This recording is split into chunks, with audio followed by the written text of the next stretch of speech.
تو ان کو خوف یہ ہے کہ اس نظام اگر یہ چلا گیا تو ان کی ساری دکانداری بند ہو جائے گی، اور بند ہو رہی ہے.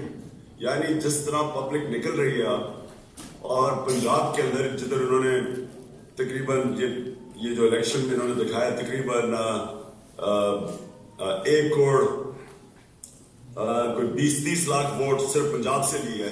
اس پنجاب میں ان سے ایک جلسہ نہیں ہوتا اور تحریک انصاف کے سارے ریکارڈز ٹوٹ گئے. اب کل رات ساہیوال کا ریکارڈ ٹوٹ گیا تھا، آج انشاءاللہ جیلوں میں ہوگا.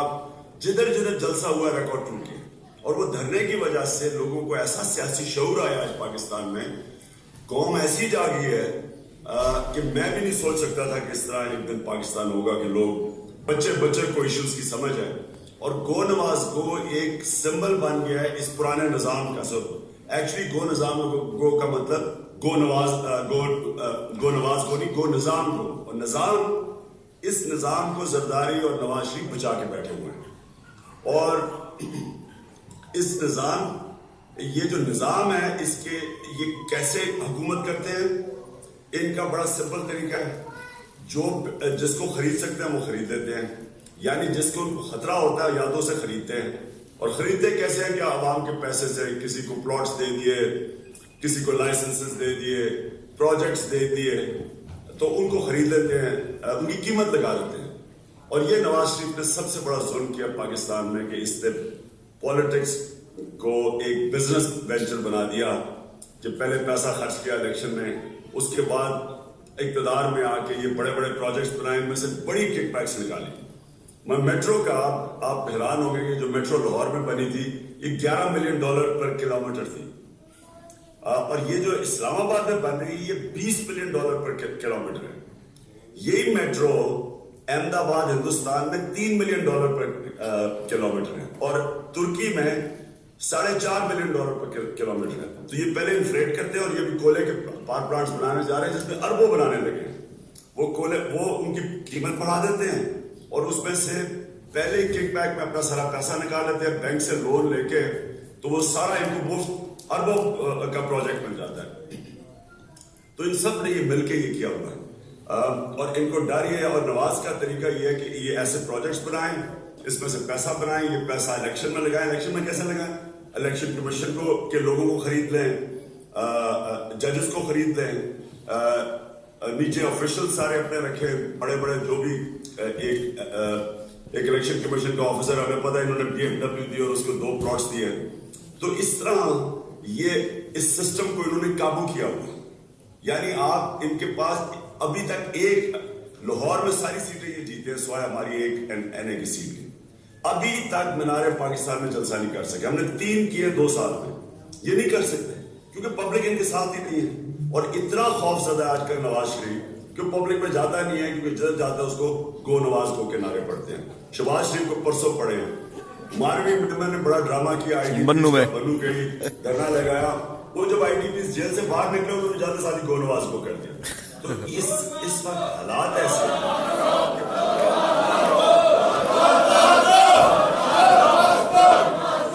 کہ پبلک ایک طرف ہے، یہ ایک طرف ہے. اچھا، یہ اب امید لگا کے بیٹھے ہوئے ہیں کہ اب تک یہ سمجھ رہے تھے کہ اب یہ کتنی دیر دھرنا چلا دیں گے، دارالقادری تو چلا گیا.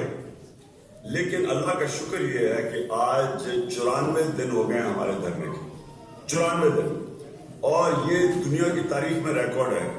اور اس کی 2 چیزوں سے سسٹین ہوا. ایک تو پبلک آتی گئی، دوسرا یہ سارے سمجھ رہے تھے کہ پیسہ کدھر سے آئے گا، کیونکہ دارالقادری کے لیے تو مشکل یہ تھی کہ ان کے تو لوگ وہاں کے بیٹھ گئے. ہمارے لوگ جاتے ہیں اور واپس آ جاتے ہیں. ہمارا خرچہ صرف، اور ان کا دارالقادری سارے پیسے دیتے تھے ان کو، تو ان کے لیے بڑا مشکل تھا سسٹین کرنا. ہمارے لوگ آتے جاتے ہیں. اور ہم نے جب سے یہ آزادی فنڈ اناؤنس کیا ہے، آپ کی انفارمیشن کے لیے 25 اکتوبر سے اب تک ہمارے پاس تقریباً 9 کروڑ روپیہ اکٹھا ہو گیا. اور اس سے پہلے ہم نے جب اناؤنس اس لیے کیا 7 کروڑ کا ہمارے پاس ڈیفیسٹ ہو گیا تھا، کیونکہ خرچے بڑے تھے شروع میں. اب تو ہم نے خرچے بھی سنبھال لیے.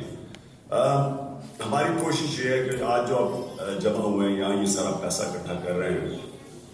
ایک تو ہم نے سارا مہینہ باقی رہ گئے 2 ہفتے، اور اس کے علاوہ جو 30 کو ہے یہ ہم نے ایک فیصلہ کن ڈیمونسٹریشن کرنی ہے پاور کی. اور یہ سمجھ رہے تھے کہ ہم تھک کے تو چلے جائیں گے.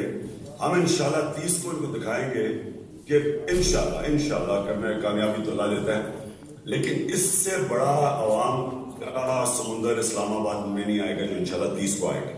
اور اس کے پریشر میں ہم کرنا کیا چاہتے ہیں, ہم بیسکلی الیکشن کمیشن اور عدلیہ کو پریشرائز کرنا چاہتے ہیں کہ 1.5 سال ہو گیا ہے, ہمیں کسی قسم کوئی ہمیں سارے انصاف کے دروازے بند کر دیے ہیں. ہم ان کو یہ کہہ رہے ہیں کہ اس کا مطلب ایک اگر حکومت دھاندلی کر کے آ جائے تو اس کا کوئی طریقہ ہی نہیں ہے اس کو انصاف ہمیں لینے کا.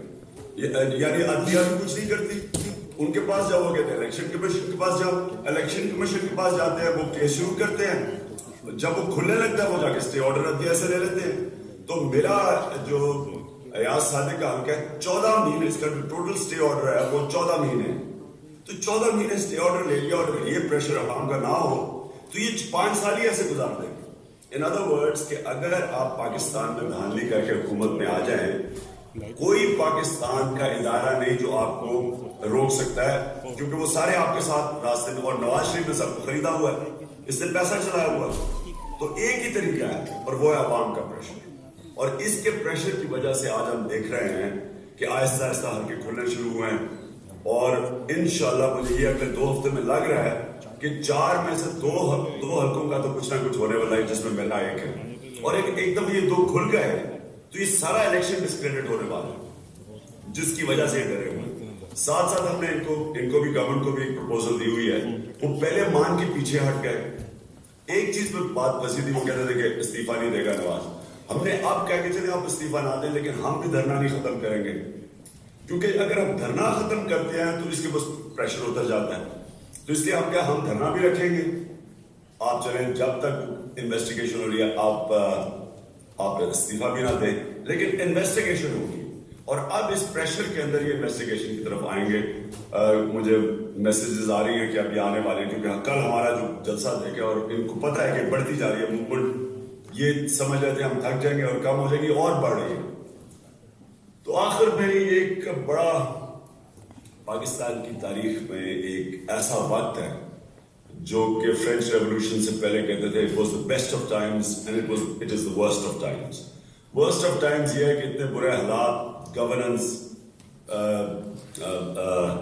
جو جرم ہے, جو جان اور مال کی لوگوں کی حفاظت نہیں ہے, کرپشن کے ریکارڈ ٹوٹ چکے ہیں, بجلی ہے نہیں, فیکٹریاں بند ہے, بے روزگاری, یعنی اتنے برے حالات نہیں. لیکن at the same time best of time اس لیے ہے کہ پہلی دفعہ ایک قوم متفق ہو گئی ہے کہ ان کے ہوتے ہوئے ہماری زندگی تباہی کی طرف جا رہی ہے. اور یہ بہت بڑی ہے اللہ کا ہمارے ملک پہ کہ ہم ادھر پہنچ گئے ہیں. اور میں آپ کو یہ بتا دوں کہ جتنا بھی یہ پیسہ چلا رہا ہے, مثلا شکیل الرحمان, وہ پورا جیو ان کی اس کی بی ٹیم بنا ہوا, بلکہ ان کے بزنس انٹرسٹ کے ساتھ ہے. یہ آپ ہر مہینے کم از کم 2 یا 3 ارب روپیہ ایڈورٹائزمنٹ پہ خرچ کر رہے ہیں. یہ عوام کے ٹیکس کا پیسہ 2 یا 3 ارب روپیہ مہینے کا خرچ کر رہے ہیں. اور یہ ساری کوشش کر رہے ہیں اس سے کہ ہمیں ڈیفیوز کرنے کے لیے اخباروں میں ہماری خبریں نہ چھپیں, یہ ساری پلاننگ کر رہے ہیں, اور ہمیں اداریاں ہمارے خلاف, لیکن پبلک فیصلہ کر بیٹھی ہے. یہ جو مرضی لے کے پبلک نکل رہی ہے. تو یہ بڑا ایک انٹرسٹنگ اور زبردست ٹائم ہے, اور میں یہ سمجھتا ہوں کہ یہ اب جو تبدیلی, یہ جو چینج کا پروسیس ہے, اب اس کو کوئی نہیں روک سکتا. تو میں آپ سب کا شکر گزار ہوں آنے کا, اور انشاءاللہ جو بھی آپ کی کنٹریبیوشن ہوگی وہ اسی پہ جا رہی ہے کہ ہم اپنی پوری, ہمیں فائنانس ہو اب سے لے کے دھرنے تک 30 تک, اور 30 کے بعد بھی ہماری پھر اگلی موومنٹ ہم اناؤنس کریں گے. یعنی یہ رکے گی نہیں جب تک کہ ہمیں انصاف نہیں ملے گا, کیونکہ یہ ایک ڈیفائننگ موومنٹ ہے. اس وقت اس انصاف مل گیا, جن لوگوں نے دھاندلی کی تھی ان کا ہم احتساب کر گئے, تو اس کے بعد پاکستان میں ایک تو میرے خیال میں ری الیکشن پہ جائیں گے ہم, اور اگلا الیکشن کبھی اگلے الیکشن میں کسی کی ضرورت نہیں ہوگی دھاندلی کرنے کی. بہت بہت شکریہ آپ.